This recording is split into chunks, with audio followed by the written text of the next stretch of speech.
1965 से 1973 तक डेनी लियोन नामक एक फोटोग्राफर ने अमेरिकी मिडवेस्ट में एक मोटरसाइकिल गिरोह के सदस्यों का दस्तावेजीकरण और साक्षात्कार किया।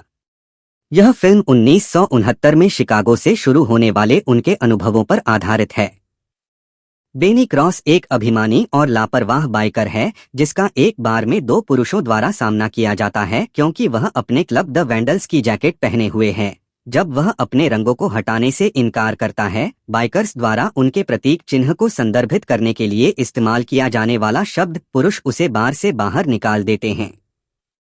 डेनी तब तक सजा सहन करता है जब तक वह अपनी मोटरसाइकिल को नहीं छूता है, जिस बिंदु पर वह अपने हमलावरों में से एक पर छिपे हुए चाकू से हमला करता है, इससे ठीक पहले कि वह मारा जाता है।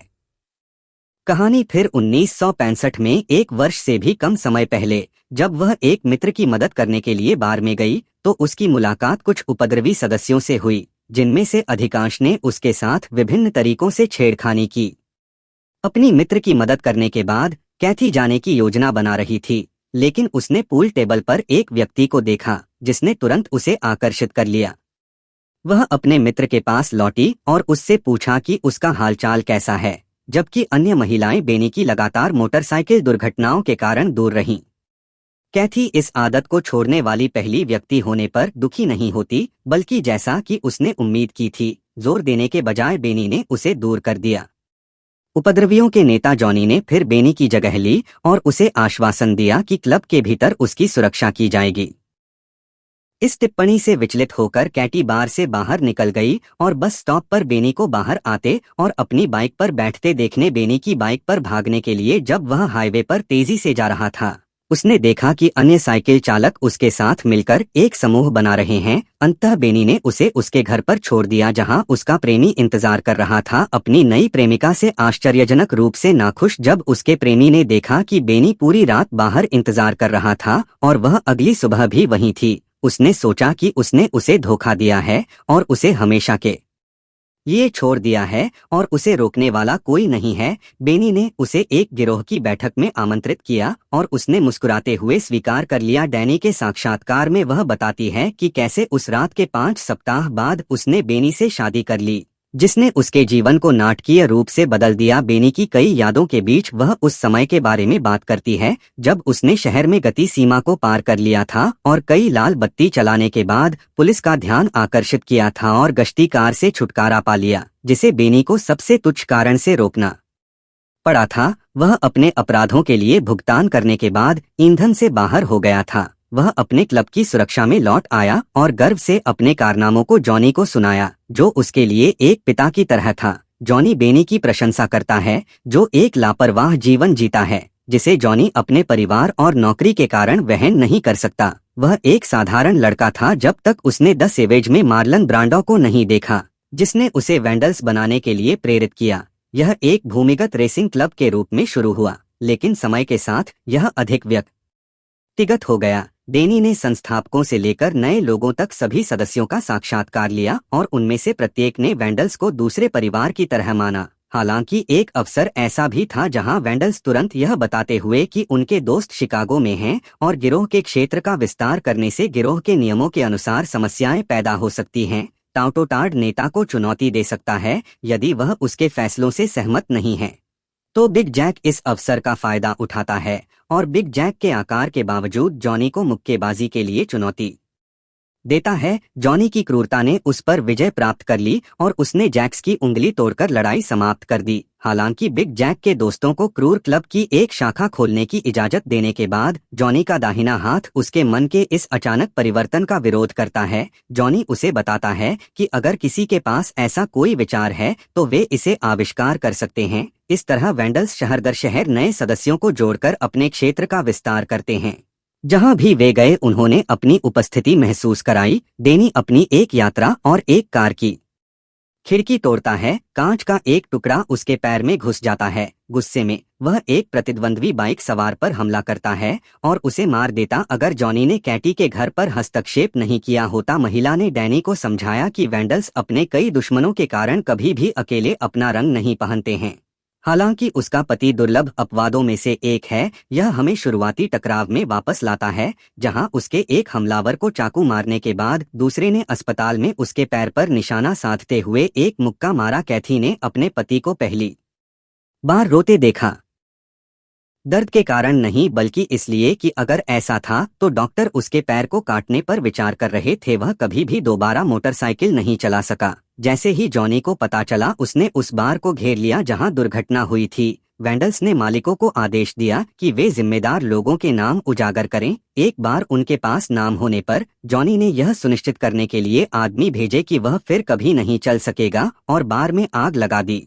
अग्निशमन कर्मी साइट पर ही रहे, यहाँ तक कि आपातकालीन स्थिति में भी पहुंचने में झिझक रहे। ऑपरेशन के 3 सप्ताह बाद भी बेनी किसी तरह अपना पैर बचाने में कामयाब रहा। हालांकि उसके स्वास्थ्य लाभ के लिए अभी भी कई महीने बाकी थे, फिर भी वह अपनी पत्नी की आपत्तियों के बावजूद जॉनी के मोटरसाइकिल रैली के निमंत्रण को अस्वीकार नहीं कर सका। बेनी ने उसे आश्वासन दिया कि वह ठीक होने के बाद वहां से चला जाएगा, यह जानते हुए कि यह उसके लिए सबसे अच्छी बात नहीं थी। लेकिन कैटी ने उसे यह स्वीकार करते हुए पकड़ लिया कि वह नहीं चाहती थी कि वह यहाँ से जाए, जो एक अपमानजनक पिता और एक माँ के साथ एक दयनीय घरेलू जीवन जीता है जो उसे उसका बचाव करने से रोकती है। एक परिवार की तलाश में लड़का और उसके दोस्त एक बाइकर रैली में जाते हैं। उम्मीद करते हैं कि सोनी द जोकर नामक एक बाइकर के साथ मस्ती करने के बाद वेंडल उन्हें स्वीकार करेंगे। वेंडल रात में उनकी बातचीत के दौरान चिंतनशील हो जाते हैं। जॉनी मुख्य रूप से उसे कैटी से दूर करने के लिए बेनी को एक तरफ बुलाता है। जॉनी कबूल करता है कि वह हमेशा के लिए क्लब का नेतृत्व नहीं कर सकता, कि उम्र उस पर हावी हो रही है और उसे एक उत्तराधिकारी की जरूरत है जो खुद के लिए खड़ा हो। हालांकि होनोर बेनी ने नेतृत्व के साथ आने वाली जिम्मेदारी के वजन की कल्पना करने से इनकार कर दिया। समूह चर्चा में वापस आ एक कार से टकरा गया जो कहीं से भी नहीं आई और समय पर रुकने में विफल रही, जिससे उसकी जान चली गई। व्याकुल वेंडल्स अंतिम संस्कार गृह के सामने इकट्ठा होते हैं क्योंकि ब्रूसी का परिवार उन्हें देखना नहीं चाहता। लड़का जॉनी के पास जाता है जो अभी तक अपने दुख से उबर नहीं पाया है और उसे अपने दोस्तों के साथ वेंडल्स में शामिल होने की इच्छा के बारे में बताता है। जॉनी तुरंत जवाब देता है कि वह युवा सदस्यों को स्वीकार नहीं करता है, लेकिन वह उसे एक शाम अपनी अनुकूलित मोटरसाइकिल देखने के लिए मना लेता है। कुछ ज्यादा शराब पीने के बाद जॉनी लड़के से कहता है कि अगर वह वास्तव में वेंडल्स में शामिल होना चाहता है तो उसे अपने दोस्तों को बिना सोचे समझे छोड़ देना चाहिए। लड़का क्लब की ओर जाता है। जॉनी उसे अचानक रोक देता है, यह खुलासा करते हुए कि यह एक परीक्षा थी जो बुरी तरह विफल रही। एक सच्चा विध्वंसक अपने भाइयों को कभी नहीं छोड़ेगा।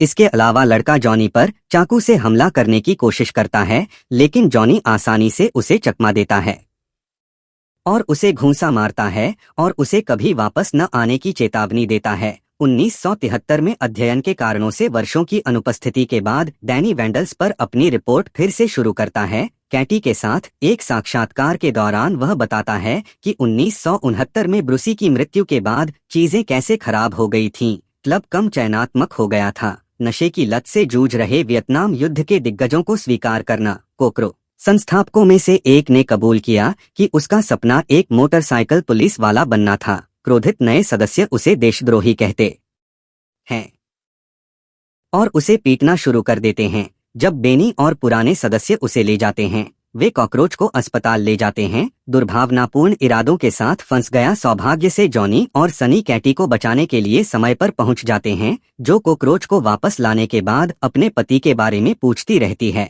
जॉनी को क्लब छोड़ने की इच्छा व्यक्त करता है, इस डर से कि नए सदस्य उसे मार देंगे। जॉनी जाने से पहले बेनी और उसकी बंदूक से जुड़ी एक योजना बनाता है। बेनी का सामना कैटी से होता है, जो उस पर हमला होने के समय वहां नहीं होने का आरोप लगाती है ताकि वह सुधार करने की कोशिश कर सके। बेनी उससे पूछता है कि वह उससे क्या चाहती है। वह जोर देती है कि वह क्लब और हिंसा से भरी इस जिंदगी को छोड़ दे। बेनी उसे समझाता है कि यह एकमात्र चीज है जो वह उसे उस रात नहीं दे सकता। बेनी और जॉनी कॉकरोच से मिलते हैं। बेनी के हाथ में बंदूक। जॉनी काफर को गोली मारता है ताकि ऐसा लगे कि उसे लूट लिया गया है, जिससे उसे शहर से भागने का एक कारण मिल। हालांकि बेनी यह स्पष्ट करता है कि उसने कभी किसी से कुछ नहीं मांगा है और वह किसी से कुछ भी उम्मीद नहीं करता है। यह बस उसके स्वभाव में नहीं है और यह कभी नहीं होगा। वह अपनी मोटरसाइकिल पर सवार होकर 1961 में एक अज्ञात गंतव्य के लिए निकल जाता है। 11 लड़का अब मिल्वोकेट शाखा का पूर्ण सदस्य बनकर वेंडल्स के मुख्यालय में लौटता है, जिससे उसे बैठक से पहले समूह के नेतृत्व के लिए जॉनी को चुनौती देने का अधिकार मिल जाता है। जॉनी कैटी के यहाँ रुकता है और पूछता है कि क्या बेनी वापस आ गया है, लेकिन दुर्भाग्य से वह वापस नहीं आया है। जब समय आता है तो जॉनी उस लड़के का सामना चाकू से करता है, जैसा कि उन्होंने सहमति व्यक्त की थी। हालांकि लड़के ने जॉनी को गोली मारकर सभी को चौंका दिया। संस्थापक सदस्य यह दृश्य देखते हैं। यह जानकर भयभीत हो जाते हैं कि अब उनके नेतृत्व में प्रभारी लड़के के साथ वे कुछ नहीं कर सकते। वेंडल्स एक बड़े आपराधिक गिरोह में बदल जाते हैं जो नशीली दवाओं के कारोबार और हत्या में शामिल होते हैं। कुछ मूल सदस्य नए नेता के साथ हो जाते हैं, जबकि अन्य सामान्य जीवन जीने के लिए क्लब छोड़ देते हैं। जॉनी की मौत की खबर सुनकर बेनी घर लौटता है और कैटी की बाहों में गिर जाता है। फिर यह जोड़ा फ्लोरिडा चला जाता है, जहां बेनी अपने चचेरे भाई के साथ एक मैकेनिक के रूप में काम करना शुरू करता है। कैटी डैनी के साथ अपने साक्षात्कार का समापन उसे यह आश्वासन देकर करती है कि उसकी मैरी ने आज क्लब छोड़ने के बाद से मोटरसाइकिल नहीं चलाई है। जब भी वह मोटरसाइकिलों के बारे में सुनता है तो बेनी केवल उदास होकर मुस्कुराता है।